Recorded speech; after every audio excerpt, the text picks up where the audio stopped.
see, whether we like to accept it or not, the kind of woman your husband marries as second wife will affect your marriage.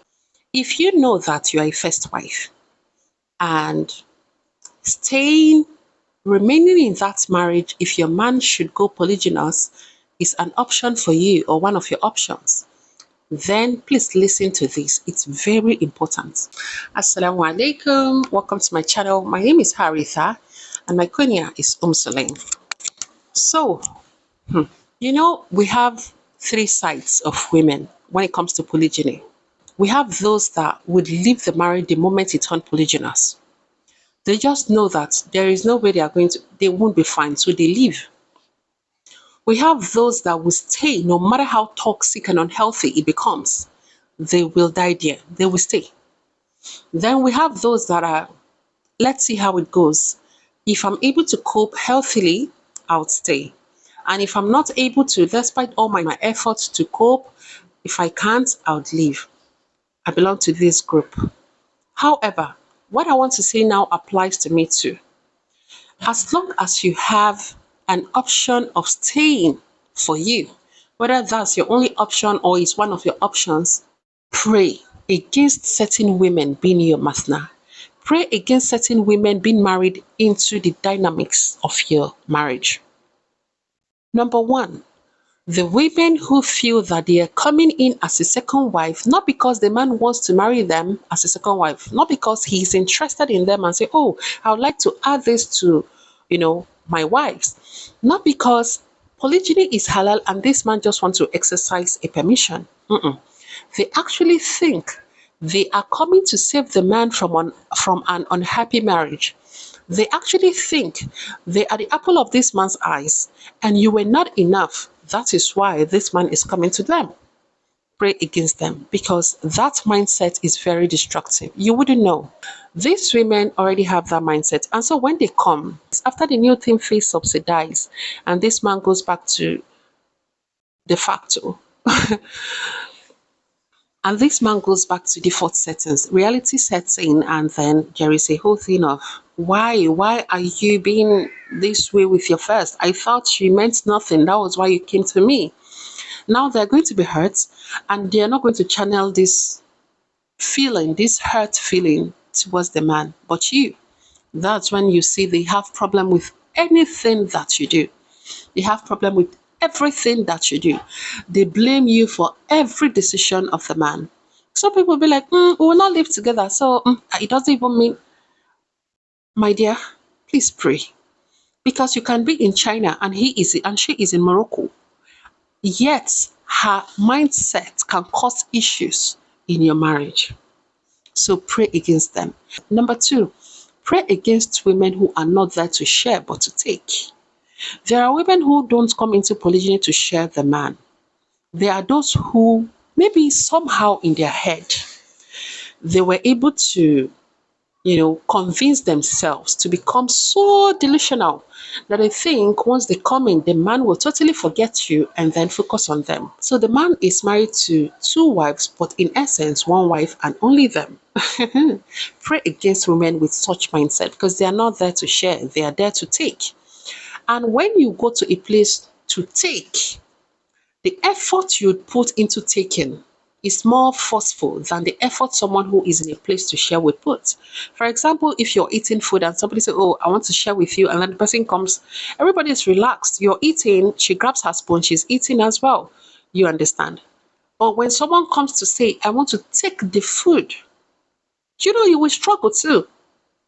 That is why you have to pray, because there is no way you're going to sit down and just, okay, take the plate. Because if you really are going to say, you know what, okay, just take the man, don't even share, just take, you would have left that marriage the moment it went polygynous. So you staying means that you still find something worth staying with, in the marriage. Now, you may say, well, if she does that, I'll just, forget about them. And you wouldn't forget about them because this is the father of your kids. And even if you don't have a child yet, this is the man you know. This is the man you've been with. This is the only man on earth whom you are allowed to be romantically linked with part-time. So there is no way you're just going to fold your hands. it's always easier said than, oh, just let them, no, as if you're not seeing them, just, we are humans. And what runs through our veins is not fuel, it's blood. So you will definitely feel it. So pray against such women who come to take, not to share, because they will cause you problems. Sometimes they will turn you into something you never thought you could turn into. You think, oh, you're that peaceful, no problem. Okay, I'll try. It's painful, but you're like, I'll accept, I'll endure. They will push you to your limits. Because, like I said, they are not there to share, they are there to take. So pray against them, pray against such women. The third, pray against women who are not in that marriage to be a wife to the man who had brought them in, but there primarily to compete with you. You'll be so amazed at how they seem to know everything going on in your personal life, even if you don't live together or even close. They stalk you on social media. They are very interested in what you're up to. And you know, men like to think they are rational, they are the smart ones, but they're not very smart. In very many times, how these women also get to know what's up with you is that they come out of care, and before you know, the man starts to open mouth, wow, to talk. Especially the moment you have issues with him, he's willing to say and unsay things. Now, this woman is not just interested, she is not interested in your well-being. Her concern asking about you is not because she cares. There are those who care. I'm not talking about those ones, those particular ones who are there to compete. They just want to know the level you are at so they can upgrade. They just want to know what you do so they can compare with what they do and see, okay, how far, how should I go now? What should I do next? Like I said, they are in that marriage primarily to compete with who they are meeting. And you know, competitors in a competition, some people go very forceful. There are people who will cheat to get what they want. There are people who will cheat to win. There are people who will do anything they can. There are people who would manipulate. There are people who would, you know, do a lot of things just to win a game. So pray against a second wife who sees polygyny as a game.